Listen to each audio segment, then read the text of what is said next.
Sa may gustong umorder ng piso wifi po namin, punta lang kayo sa Facebook page namin para ma-assist po kayo. ENM Internet Cafe and Services. Salamat!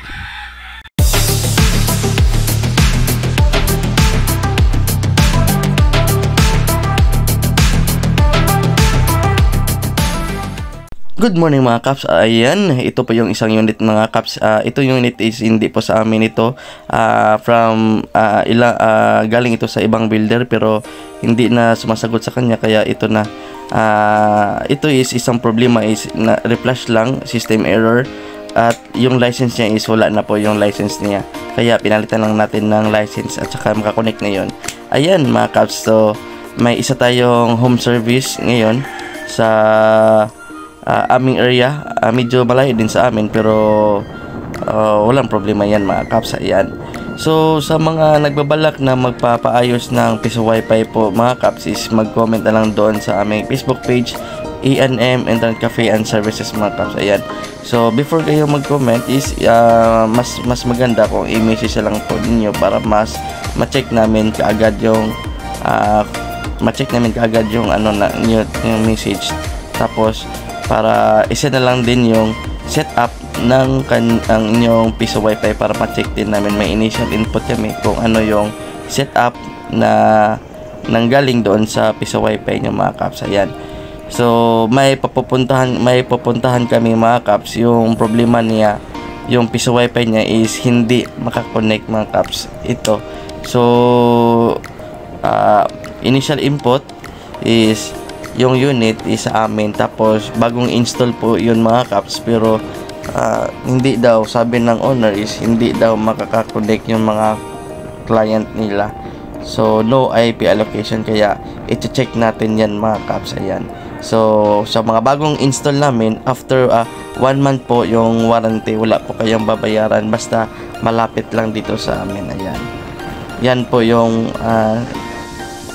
kagandahan kapag yung seller or builder is malapit lang sa inyo. Talagang maasikaso kayo talaga kaagad mga Kaps. Ayan mga Kaps. So pupuntahan na namin yung isang unit namin na malfunction. Ayan.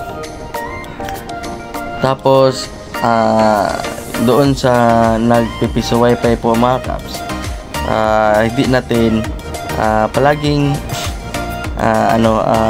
iisipin na yung income is dapat itabi natin kaunti, may itabi tayo kaunti mga Kaps, para pagdating ng araw, pag in case of maintenance na mga Kaps, is madali lang natin i-maintain yung unit natin kasi meron na tayong naka-buffer na pera para sa kanyang maintenance mga Kaps. Kasi hindi talaga natin maiiwasan yung ating piso wifi is magma-malfunction talaga yan, dahil always naka-power on yan 24/7. Kaya wala talagang unit na hindi bibitaw mga Kaps, lalo na kung matatamaan ng high surge or like brand out, always brand out sa area nyo.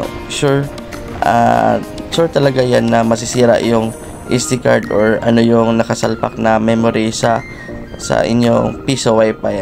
Ayan. So mostly refresh lang. Kung papalarin, refresh lang yung problem. At kung hindi naman papalarin is masamang pala talaga is kung madadamage yung board mga Kaps, medyo malaki-laki din yung gastos na yun mga Kaps. Kaya palagihing mayroon tayong naka-buffer na pera para sa ating maintenance. Yan talaga yung importante. Ayan mga Kaps, nakapunta na, medyo malapit na po kami sa area ng aming re-repairan kasi itong unit po is under warranty, so walang problema yung owner sa amin. Tingnan natin yung piso wifi niya kung ano yung problem mga Kaps. Ayan. Medyo marami na din kaming na dispose this year, so maraming salamat po sa mga bumili sa amin ng piso wifi at nag trust at trust sa aming shop, na dito bumili sa aming shop. Ito yung magagaranti lang namin mga Kaps, talagang i-assist ko kayo sa makakaya namin mga Kaps. Ayan. So 1 month warranty po yung mga unit namin na bagong binili mga kaps. Ayan po mga kaps. And then sa nagbabalak din mga kaps, mas maganda bumili lang kayo doon sa mas malapit sa area mo mga kaps. Ayan, ito po yung Piso Wi-Fi mga kaps. As per checking namin is na-bend yung yung LAN cable kasi as per the owner is ayan, kumikita na yung Piso Wi-Fi niya. As per the owner mga kaps, doon sa kabilang from ISP niya, doon sa modem niya is nahulog yung modem. Na-damage yung RJ45 at saka LAN cable kasi doon na siya nakakapit. Ayan.